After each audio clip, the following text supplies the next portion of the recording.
Notice there's also no punctuation mark after the name of the newspaper and before that date.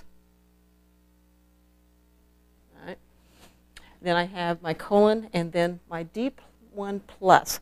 That plus says that this article is found on D1, and then it skips and will be found on some other pages.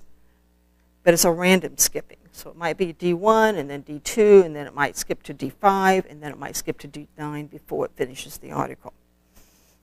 It's a print source. The Hogney source, we have our title.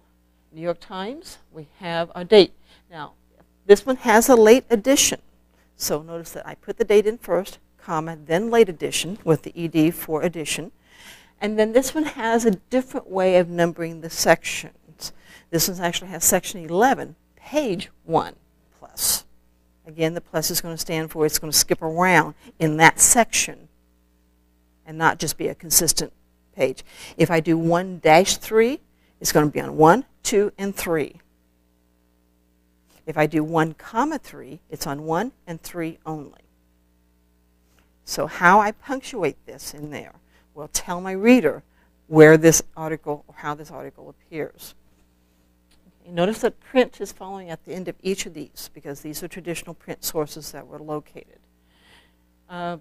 Here's another New York Times one. This is a New England edition. And so again, we have a different variant that we have, especially with the New York Times. And this one actually has A13. Now, one of the things that students frequently miss here when I have this edition here, that ED is an abbreviation.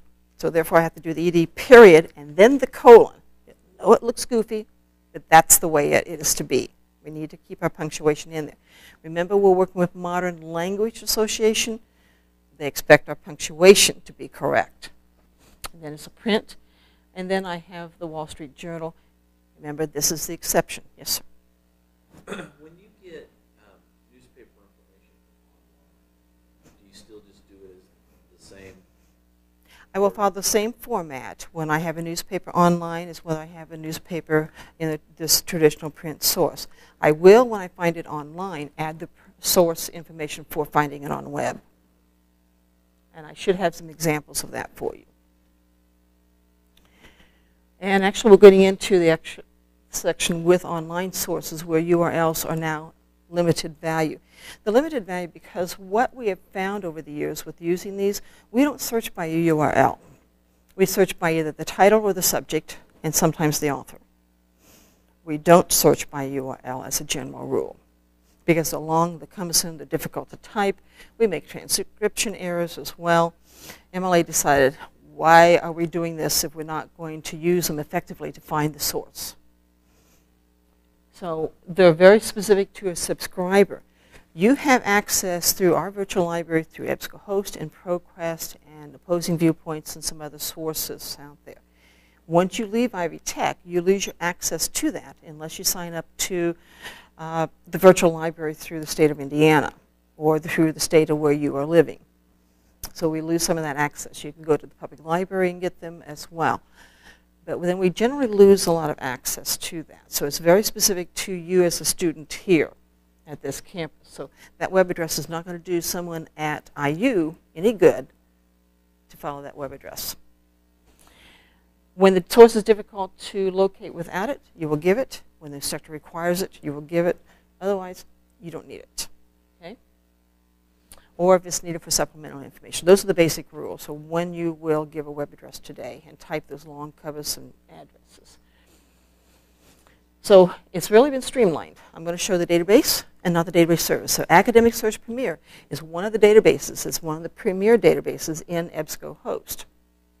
I also have Newspaper Source, Master File Premier, so I have some others in there, but this is one of the main ones out there. I will no longer say what library I was located at when I got the source, whether I was here at Ivy Tech in Terre Haute or Ivy Tech in Bloomington. I'm not going to say which one I was at. If the pagination is not available, I will use that no page, just not in italics. And if the posted date or last update date is not available, I'm going to have to use no date, N period, D period, abbreviation for it. And you need to do your looking. Sometimes down at the bottom, very teeny tiny of an online source, you'll find a date. And those are the dates that I will use. So some examples. The first one is an interview. But notice I don't have a date. So I'm going to use an abbreviation, no date. So I also have in here the Darkey Archive Press, and then I repeat Darkey Archive Press. Notice that I'm using a capital P for press without an abbreviation. It is an acceptable abbreviation on this page only for MLA. Then web, and then the date of access. The evangelistic source is a review of a book, and we have an editor as well with John Law and Lane Ostermark Johansson in Victorian Studies, which is a journal. I have a volume and issue, and then this one came from Academic Search Premier and the web. Notice again I have the page numbers. I'm not using the abbreviation for page. Notice that never, in all of these sources we've looked at right now, have we used the abbreviation for page at this point. Okay. We also have the Smith-Nieto Political Side of Bilingual Education. This is Arcane at Rutgers. That's actually the name of the journal. And it has that little strange ampersand in there. So, at symbol. And then we have no page, web, and the date. So when you don't have a page number that you can use, you are to use and hold that place with no page out there for online sources. Be careful with some .com sites. In some places, .com is part of the name. Some places it is not. If I go out to CNN.com, that .com is part of the name. But if I go out to FoxNews.com, .com is not part of the name. So be careful.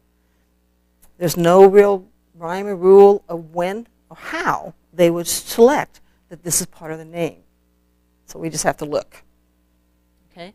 So I have Boyle, Anthony T., Utopian Message to Daniel Cahill, and this is an email source.